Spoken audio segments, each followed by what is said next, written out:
Once upon a time, in the village of Gagaro, there was a forbidden river that the villagers avoided. Tales of an evil mermaid had been passed down for generations, warning the men to stay away. The village elders claimed that anyone who ventured near the river would never return. Thus, everyone feared and avoided it except for a man named Malik. Malik was brave and bold. He never cared about what the villagers said. One morning, as Malik was fishing in the forbidden river, his hook caught something heavy. The surface of the water began to glow.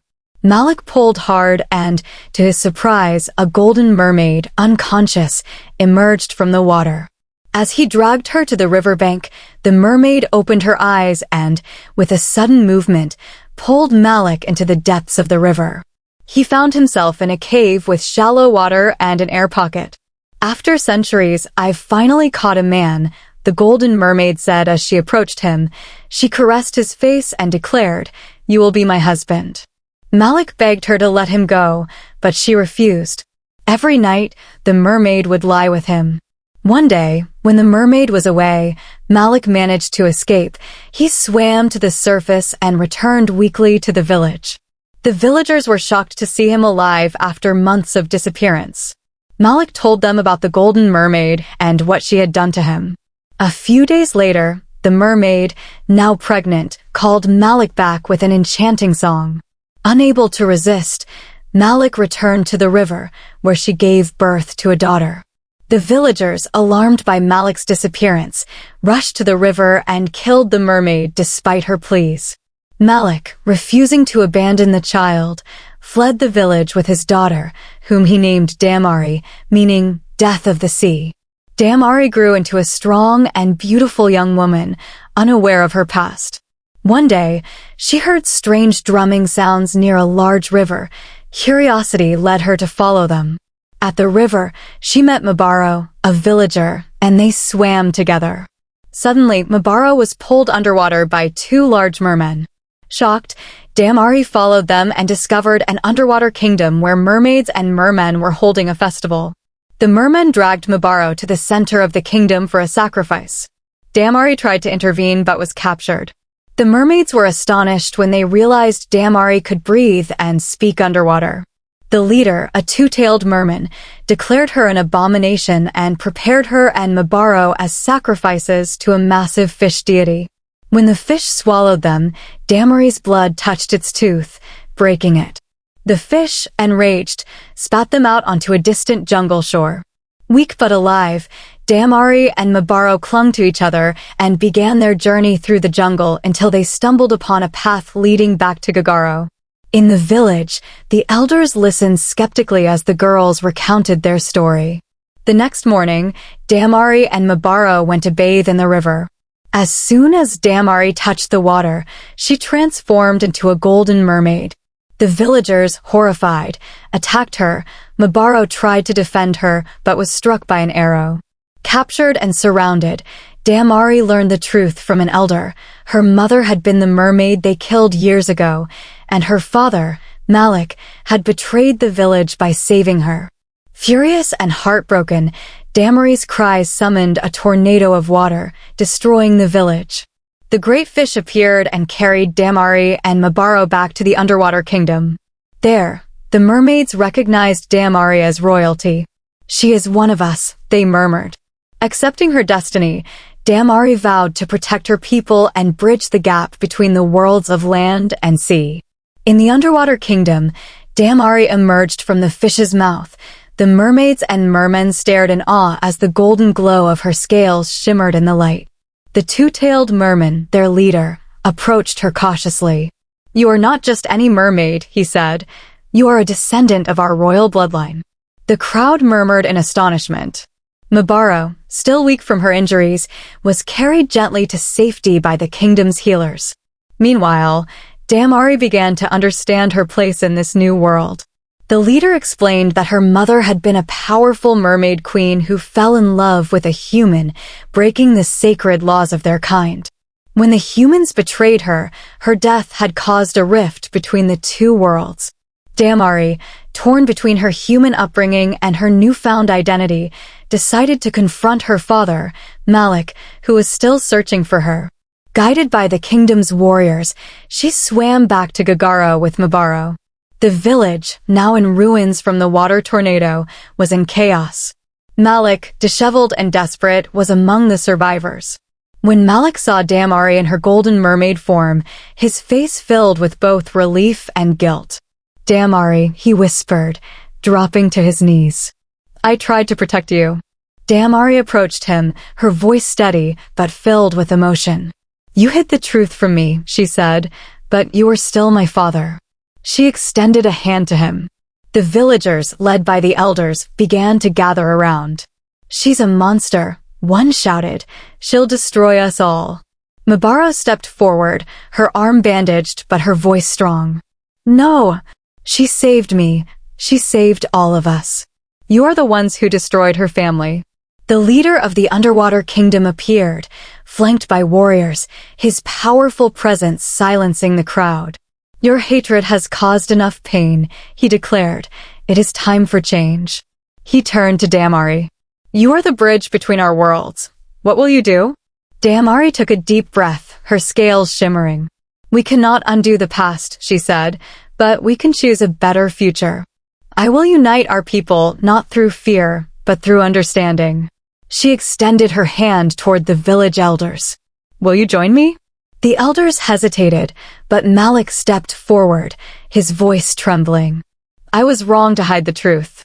Damari, I will stand by you."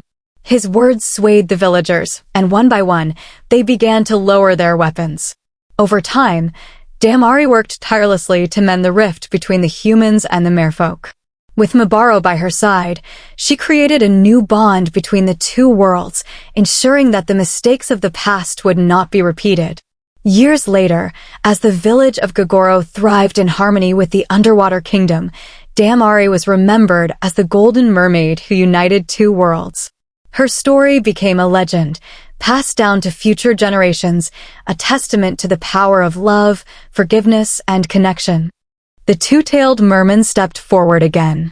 "You are of royal blood. You are always welcome among us, but I sense danger flowing in your veins," he said. Damari told him about Mabaro's condition, and he sent mermaids to heal her injuries. They performed rituals to discover Damari's heritage and learned she was the daughter of the exiled Queen of War, who had been banished from the kingdom. Damari shared her life story of growing up, and everything became clear. She had the blood of both land and sea within her. The two-tailed merman instructed Damari to call her father and tell him she was safe, but she was unsure how. "I don't know how it works," she said. The mermen around her smiled. "You summoned the entire kingdom moments ago. Such an ability is rare, even for queens, and now you can't call your father?" the two-tailed merman said with a smile. "Whenever you hum a melody from your heart, the family member or person you think of will hear it and come to you. That's how it works. That's how you've always done it," he explained. A mermaid approached Damari and the two-tailed merman while they were speaking. "My king, the injured woman inside the great fish must be treated on the surface. Our medicine keeps her stable, but she cannot eat." The two-tailed merman nodded toward Damari, who returned to the great fish to see Mabaro. Mabaro, still in shock, said, "Oh my God, you're a mermaid, a golden one," as she touched Damari's tail. Damari smiled. "I will now take you home. Besides, I need to see my father," she said. Damari sang, and the great fish closed its mouth, carrying them to the surface. Meanwhile, Malik had returned to his former village, only to find it completely destroyed. Some armed men who were still there saw him and started chasing him. "Look at what your useless daughter caused. Both you and your daughter must die," they shouted.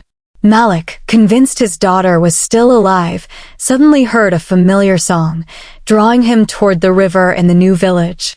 There, he met his daughter Damari, Mabaro, and the great fish.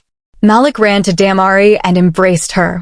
Damari explained everything he had hidden from her and introduced Mabaro and the great fish. Damari told her father to take Mabaro to a clinic for help and reassured him that she would return soon. Malik carried Mabaro and had only taken a few steps when a crowd of angry men appeared, chasing Damari and forcing the great fish back into the river. Unbeknownst to Damari, her father and Mabaro had already been captured. The armed men from Gogoro village had made a pact with the new village, seeking revenge for what Damari had done to theirs. They imprisoned Malik, and after Mabaro recovered, they took her to the riverbank. They ordered her to summon the great fish and relay a message to Damari, threatening her father's life. Mabaro, insisting she didn't know how to summon the fish, was brutally beaten until she cried out in pain. The great fish stirred in the merfolk's kingdom and violently swam to the surface, surprising everyone, including Damari. No human should have been able to connect with the great fish. While the men continued to beat Mabaro, the fish leapt out of the water, biting and scattering the men before swallowing Mabaro and swimming back to the merfolk kingdom. When they arrived, Damari knew Mabaro was inside and swam to meet her. Mabaro, severely injured, explained what had happened and warned of an imminent war. Damari, furious, cried out, clutching her head, attracting all the merfolk closer to the fish. She swam out and informed them that the humans on land had captured her father and were demanding war. Some of the merfolk cried out in agreement, ready to fight, but the two-tailed merman reminded them of Damari's mother, the queen of chaos and war. He advised Damari to go alone the next day to avoid conflict. Damari agreed. The following day, she prepared herself, and with Mabaro inside the great fish, she swam to the surface. When they arrived, they were met by thousands of angry men from the village, led by the man who had killed Damari's mother. Holding Malik captive, he glared menacingly at Damari. "We told you to bring all the merfolk, but you came alone. You disobeyed us, bringing only a weak girl and a foolish fish," he sneered. Damari swam forward, her tail transforming into legs as she reached the shore. "I come in peace, sir. I am sorry for destroying your village. I am guilty, and I am the one who should be punished," she said. "Punished, you say?" the man mocked. "Then punished you shall be after I slit your father's throat." With that, he cut Malik's throat. Malik fell to the ground, blood spilling as his eyes locked on Damari's. She stared in horror as her father choked on the ground. Her golden eyes glowed fiercely, and she let out a scream that echoed across the river. The great fish roared with her, summoning all the merfolk from the river. A war broke out. Enraged, Damari charged toward the man who had killed her father. Using a wall of water, she immobilized him, gripping his throat tightly. "I should punish you by killing your wife and children, but perhaps I already have. Strangling you would be mercy," she hissed. She dragged him toward the great fish, which eagerly opened its mouth, biting into him. The great fish fought valiantly but was gravely injured by arrows and spears. Damari, fueled by anger, massacred the men, her rage growing with every glance at her father's lifeless body. Ultimately, the men overpowered the great fish. One of them captured Mabaro, mocking her before plunging a spear into her chest, which also struck the great fish. Damari turned and saw her final ties to the land break as Mabaro and the great fish cried out. Furious, Damari raised her hands. A massive wave rose from the river. Lowering her arms, the wave crashed, engulfing her and every man on the shore, killing them all.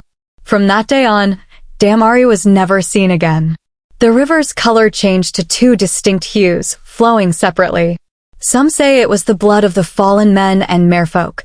Others believe it was Damari's spirit, the spirit of land and sea, still residing within the river.